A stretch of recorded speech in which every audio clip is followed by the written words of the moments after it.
Merci, Monsieur Schaffhauser. 2 minutes. Le développement, c'est associer le capital et le travail des hommes.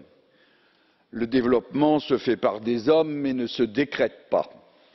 20 ans de pratique en Afrique me l'ont appris, car la formation, le transfert des savoir-faire doit aller avec le transfert de capital. Cela demande du temps et de la programmation. Le vrai développement s'organise, il se planifie et se finance pour un retour sur investissement à long terme qui ne répond pas à la loi du marché et de la concurrence généralisée, qui n'a que des perspectives à court terme et donc n'investit pas dans le capital humain. L'Europe et l'Afrique ont en commun d'avoir été victimes d'une austérité imposée par la dette et donc par la finance, qui a pris le dessus sur l'économie réelle, l'économie humaine qui fait le développement.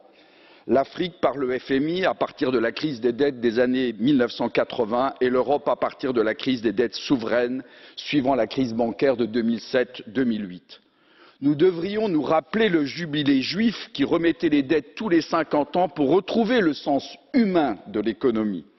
Pour cela, il nous faudrait sortir de nos slogans du marché unique, qui est vraiment unique, dans une faillite quasiment programmée.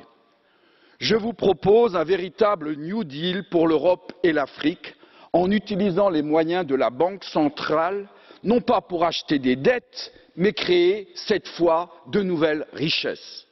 1 000 milliards investis dans le sud de l'Europe, car même si les comptes de la balance des paiements sont équilibrés actuellement, cela s'est fait par la destruction de richesses en raison de l'austérité.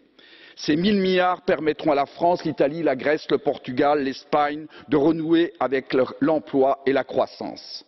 500 milliards pour l'Afrique et le Moyen-Orient. La création de richesses dans ces pays est indispensable si nous voulons arrêter l'immigration de pauvreté et faire que les hommes aient le droit de vivre et de se développer chez eux.